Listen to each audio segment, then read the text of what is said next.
Hi, you are watching SightsIn and this is Romesh Srivastu. Please do subscribe the channel for the HR news, for HR updates and conversation with the top now CHROs, thought leaders and business heads.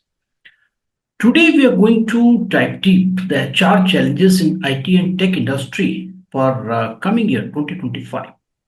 Joining us two phenomenal CHROs. Let me welcome Ms. Rajita Singh, Chief People Officer at Kyndryl India, and Mr. Sharad Verma is a CHRO and Vice President at IS Software. Welcome, Rajita. And very first, I would like to know your opening comment on this. How do you anticipate the HR challenges in IT and tech industry for 2025? Thanks, Ramesh, for the invite and for sharing my viewpoint in general on the industry. I think challenges for 2025 have not really changed. They'll continue to be, but the way it is going to be packaged and the way we are going to view it, I'll possibly segregate it in four, right? The first is, I would say, AI integration and upskilling. So the way companies are reshaping the way of working, which was a theme in 20 through 23 and a little part of 24. Now that it's matured, the people dynamic and the workforce dynamics part of it and incorporation of AI in that way of work is going to become important, right? So, be it, helping make decision making, possibly prompts on what is the right decision making, how do you go about it, a lot more usage of, predictive analytics will continue. And this, all of this primarily just one goal, from an operational efficiency and innovation standpoint. So I think one of the biggest challenges of focus areas is, as I'd like to call it, will be AI integration and upskilling, right? Because and more talent that's going to come in, there will be at least 20-25% focus on how many people are into automation, how many people understand taking things using AI competencies, and how can you excel better in the work that you do. The second aspect or the second challenge that I see would be sustainability and digital transformation. you know, um, while we are all adapting to transformation in a big way, there is a huge push coming in on green IT practices as well and energy efficient solutions. So, how do you intensify this push, when you're looking to digitize sectors like healthcare, like education, and the broader societal impact? Um, the other day I was with somebody on another panel, and he mentioned that we actually use 30 times more internet, or we create 30% more, 30 times more, what do you say, carbon footprint when you use AI related tools. So while it's a paradoxical situation. On one end, you have to adapt AI. On the other end, you're creating a sustainability issue, and how do you deal with that? So that's going to be the second challenge. The third challenge is going to be global competition and innovation.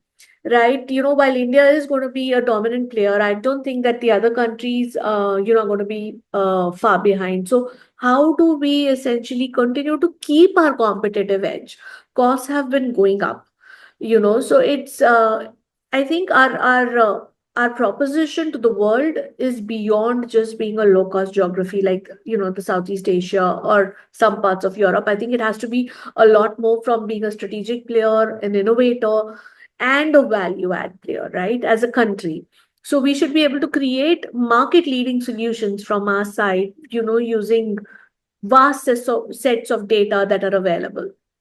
The last challenge that I see would be challenges in talent and infrastructure. I think, the talent gap in emerging technologies and the urban rural digital divide and rising operational costs are going to be major hurdles, if we see it from that standpoint. And how do we address this upskilling? How is broadband expansion happening? How are policy reforms actually complementing which way, the Indian IT leadership needs to move is what's going to be important. So in essence, 2025 will be a pivotal year. which is going to be driven by AI, sustainability, innovation, in addition to transformation of workforce and, global competition. So I think we are very fortunate to be a part of writing history in that sense. And that's my take on challenges for 2025. And Sharad, how do you anticipate the HR challenges in IT and tech industry for coming year? This is, I agree that this is a very pivotal time for us because Gen AI, I think, is the main thing because it's almost as big as a change as internet was or mobile computing was. And it's impacting every area of work, right? Including HR and the workforce that we, deal with or that we support, we hire. So, productivity changes are going to happen because of generative AI. Ethical considerations are there. So it's wide sweeping changes. I think the world post generative AI will not be the same world. It will be a different world. And that, like your questions rightly pose the issues that are coming up because of that. Firstly, how do you upskill people? How do you prepare people for the change? How do you hire people? How do you so at one level, it is how do you use generative AI to make HR practices more efficient, more intelligent, smarter, which is actually using the technology in our work. That's one. Second is how do you prepare the workforce for the change? And third is from a business perspective, many of the things may no longer be relevant. If AI can, with the help of AI, if one person can do 50 people's work, the nature of work itself will change. The things that people do at work will change. So how do you prepare for that world? So I think there are multiple levels at which this change will impact us. Skilling ourselves is the first challenge because it's not that we are experts in Gen AI, right? We are ourselves grappling with what is this technology all about? What are its implications? How does it impact us? Is it relevant? Is it not? So while you are coming up the curve, you are also preparing for the change. It's happening simultaneously. So I think that is a very interesting and big challenge. So absolutely taking Resta's point like AI integration and your point, the technology. Obviously, I think you are also talking about the AI integration somehow. So definitely we need to prepare the workforce. We need to upskill the people, and the companies, IT companies, are doing that.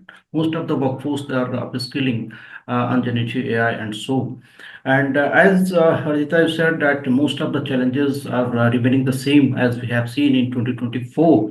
So the sustainability and global innovation, competition, and talent and infrastructure, as Sardi also identified this challenge as a talent and infrastructure. So Right. keeping these challenges for 2024, we have seen also one major challenge with all the IT and tech companies, that is working model. So do you think we have been settled down somewhere from remote working to hybrid working model? Because in the last couple of months, what we have seen, the companies they're trying to push the candidate to work from office, but still it is not settled down to hybrid work Right. model. And what is happening exactly, the employees are even not very clear that how many 2 days, in which 2 days or 3 days they need to reach the office. Even sometime before reaching to office, they are also checking with their colleague, are you also coming? Yeah, if you are also coming, okay. So that is kind of socializing kind of it has become, and it has become catching up kind of party. Productivity is not there. Reason might be the policy is not very clear, the hybrid work policy is not very clear, which roles can be can be done 100% work from office, which roles cannot be converted into the hybrid either, or from the work. So how do you see this challenge in 2025? I think most of the points you have covered, Romesh. It is not settled down. I think it's almost like your mind is made up, but your body is not yet cooperating, and you are kind of dragging dragging the issue. So very rightly said, somewhere at the business level, there is a realization that you need to work from office. Certain things simply don't work when you are remote. um, you need to meet with person, you need to physically see their presence, you need to shake hands, you need to smile, you need to socialize. You cannot socialize with a screen. And most of the time in hybrid, people work with their cameras off, so you are basically talking to a screen, which just does not work between human beings. But at the same time, employees argue that productivity is same. I'm losing time in commute. My expenses are going up. So if you somebody has a 1 to 1.5 hour commute, and then totally you are ending up spending 3 to 4 hours on the road, and then actually you are spending less time working. So these are real challenges. I don't think workforce is truly kind of flipped that okay, let us work from office. And also they have tasted it for like 3 4 years now, 3 years now, and they see that it can be done, remote work can be done. For example, we are on this call, and having this physical presence would require a lot more preparation. People would have to travel, etc. So this is a kind of a little bit of a struggle where business wants people to be in office for collaboration, for productivity, for social exchange of ideas. And there is a, I don't know if there's a scientific study, but at least at a leadership level, there's a realization that the way to work is face to face. That even Google and other highly technologically advanced companies have also said that innovation only happens when you meet people and you discuss things face to face. So that has happened. But I don't think the workforce is totally ready for it yet.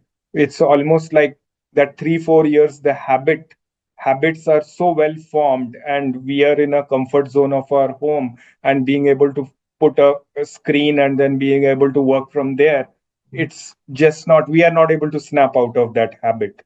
So it's very interesting to see how this will shape out. And there are still companies who are giving you work from home option. So will it become like they have the advantage when it comes to talent because they are okay to embrace this new model of hybrid or remote working, versus everybody slowly comes back that life is normal now, let's work from office. Rajita, how do you see the solution? Engaging as well and as well, productive also. Where do you see the solution? Um, See, I wanted to say that this, if we look at it from an Indian standpoint, every region is going to have its own nuances. Okay, so for example, you go to North, right? The most common language is Hindi, but when you get into different cities and states and all that, the dialect changes. While Hindi is there, the accent, how you understand changes. Similarly, hybrid workforce, the interpretation of hybrid, the interpretation of remote work models are changing based on the population that is there across. And just elaborating a little on what Sharad said, that it's a habit. Why is habit called a habit? क्योंकि अगर if you look at habit, it's HABIT. You take the H out, still a bit is left. You take A out, still bit is left. You take B out, still it is left. So for us to take that habit out is going to take a long time.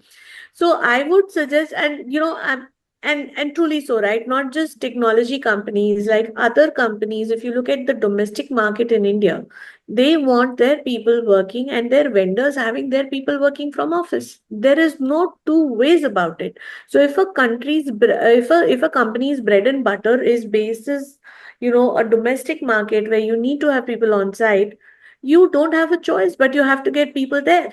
So the concept of remote and managing hybrid becomes a little difficult in that scenario. Ramesh, you mentioned at the beginning, how can companies know which role goes where? I think when we are coming up with our skill matrix, when we are coming up with our career pathing, at that point in time, we need to define roles, which are fully at office roles, which need this, and we should be, for any model to be successful, completely open communication is very important. So that's the first part of the framework.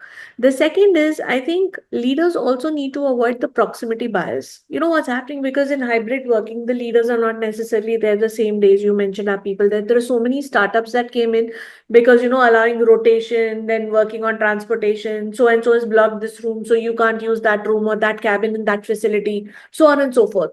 So I think it becomes important that When recognition is happening for people, it happens at most on productivity and work, not necessarily on proximity and where I'm working out of. The third aspect, would be about fostering connections. How do you engineer very collaborative and creative, collisions wherein you pair random people who've never worked together, okay, and then brainstorm. I know we said that when you have an idea, you need to innovate together. My personal view, you collaborate together, you never innovate together. Okay. Innovation, like Archimedes had the Eureka moment alone. Newton was sitting alone when he came up with the concept of gravity. So I don't think when you're innovating, you need people, but when you're extrapolating on the implementation and the sides of what you want to, the aspect what you want to cover, that's where, that part of connection becomes important. I think it's very important to soft sides. Okay, there's so much focus on the softer side of how people are feeling. Are they feeling good? Are they feeling bad? Are they able to talk to somebody? What is your company doing for well-being? So when it comes to these softer nuances, it becomes important for people to have a in-person connect. That cannot happen virtually. I mean, it can happen, but the impact of that can't happen virtually. And that's when, you look at these frameworks saying that hybrid working, how are you engaging with people? Uska effectiveness sirf itna hai.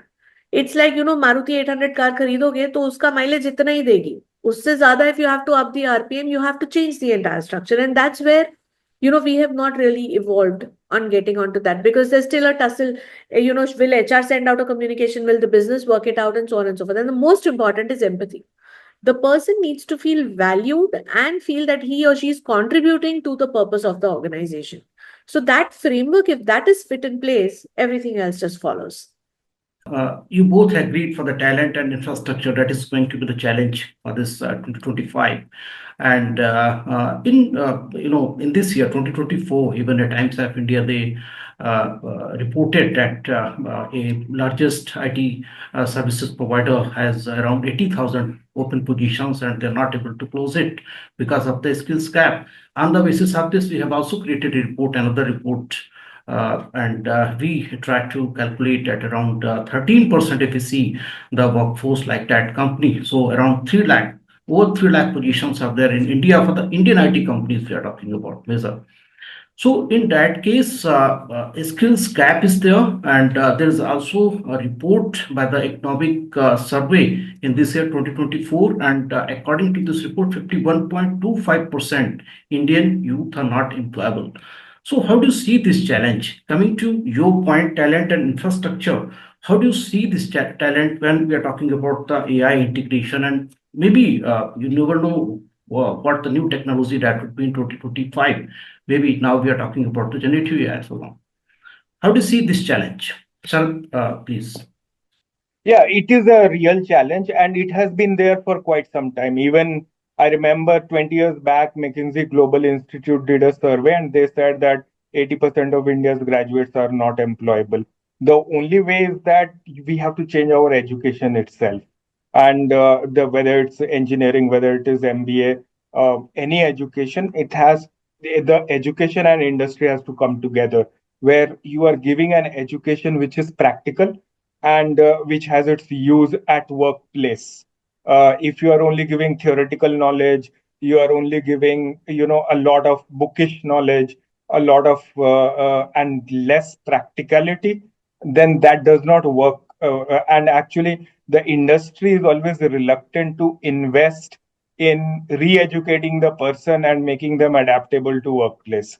Right, the first 1 year, 2 years goes in almost like you start from zero where you start teaching people all over again. So simple things, even like your uh, when we started, it used to be things like Microsoft Office. So Word, Excel, PowerPoint, there's a certain level of proficiency which is expected in that. Something like typing speed, something like your emails, your interpersonal skills, your teaming skills, and just things which make you professional and efficient at work. How do you do meetings faster? So these things are not taught in the school, and you sometimes you take years to learn these things.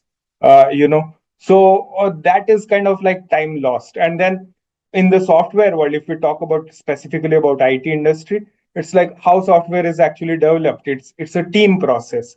So, for example, innovation, Rajita was saying it's one person process. In software, innovation is also a team process. You don't come up with brilliant ideas sitting by yourself in a room. You come with great ideas working with other people. And most of the time, education, if you see, it's a game of marks. You study alone, you are 90%, you are 99. Sometimes you are shocked that people who score 99% are actually, they don't have basic skills. They can't write, they cannot talk, they cannot do work faster, they cannot listen, they cannot comprehend what is the idea being talked about. So this entire, the working skills need to be moved to school, college, so that when you are passing out, you are a professional and you are ready for the working world. That gap is there, and that gap is only becoming wider in some cases, especially with AI and all. I think if we integrate AI in the curriculum earlier, it will help us. I think in many areas we have made a progress. I do see, for example, many universities and all who come up and they want to partner with us. They want to have curriculum closer to how the workplace will be like, but still a lot needs to be done. The problem which you are rightly identifying, that cannot be bridged until your education and your workplace both are, closer to each other. Rajita, what is your take on this? I think the issue, in addition to what Sharad said, is about coming into the real world, right? And I'll give social media as an example. You have the real world and the real world. So when everybody is in college, in school, there is the real world that's going on. But when you're out in the real world, you don't know how to implement. So if you were to look at it, and this is my favorite and really old example, so I'll repeat it for the sake of that, is that when Ram and all, and I'm giving this example from Ramayana, right? And so this is not a our issue. This is a generational and yug issue. When Ram had gone, he graduated, he came back. This Rishi went and told his dad that I have a situation where all my sages, stay and perform the puja. There are demons that are attacking us. I need your help. He goes to him and then he says, okay, I'll give you my best, commander and he'll take care of it. And he goes, no, no, I want your sons who've just come back after graduation from my Gurukul. And he goes, but these are freshers, they don't know. How will they handle it? And he says, no, just let them come along with me. So when Ram and Lakshman, or as always, Lakshman went along with him, they both went there. They saw that the demons who were destroying, the hermitage, so to say, were women, right? And the head was a woman. And when Ram was just about to, he saw that and he says, oh no, I was taught that I can't shoot a woman. So I can't do anything about it. And that's when the context came into being. And he said, I appreciate what you're saying that you should respect a woman, but if the dharma of that woman is not in alignment with what you're supposed to do, then you have to take action for the benefit of mankind. Point I'm trying to make here is it's not that we will come up with a course curricula, it'll solve world hunger. I think each corporate, each senior leader needs to become a mentor to provide for real life context of what happens, and then things will move forward. There is a disconnect, I agree. There are so many companies that have invested. Now you go to a tier 3 college, okay, or a no tier college, everybody has an innovation lab which is funded by some company or the other. The infrastructure is set up, case studies are given, they are doing some bit, but still we say that there is a shortage. Why? Because we are not able to explain what is happening when they're coming into our world. And that is till the time we don't spend the time, it's going to be extremely difficult. So that's my 2 cents on it. Absolutely. Sharad, also, I want to bring in one more very important subject. You might have seen on social media about the low salaries for the freshers, and it may be many companies are. I don't want to take the name of companies. These are also the global Right. companies, also the companies which are in India. Even there are some celebrities, they are also taking up this issue, and a lot of trolling. We have seen that only 2.5 lakh CTC per annum, or 3 lakh, 3.5, that's the max. How do you see this challenge? Do you think this is a challenge, and can remain the challenge in 2025 as well? Our industries are thinking about this. See, I think it is related to business model because now, see, for long time IT services industry, how they have rationalized their pyramid is that they take low cost freshers and then they train them, and then that is how they maximize the profit. But at the same time, you also require lateral and experienced people, because without that, the complex problems of your client cannot be solved. That can only be solved with a person who has domain knowledge, a person who has deep technical expertise. So their salaries are high, but they are not very profitable because there the billing margins are low. You compensate for it by giving a lower salaried fresher, and actually the lower salaried fresher is where you are making the money and you are rationalizing your cost structure. This has magnified over the years, but you are absolutely right. 2.5 lakhs in 2024 does not make any sense. It was the salary 20 years back for a fresher. And how do you even live a respectable life on 2.5 lakhs? This is like, people who are not technically qualified, they are earning that kind of money. So it has to be, again, it is linked to skills also, that how the industry itself, the business model will be disrupted, because AI will do that. Because, like, uh, do you need that level of people doing that type of work, or you need higher skilled people with higher salaries? And value addition, the definition of value addition will need to be changed. So it's not just a manpower industry, it's a knowledge industry, and the technical skills matter. Now, what has happened is the commoditization of the type of work we do has reduced it to like a manpower industry, where it's just the number of people and not actually the knowledge and that.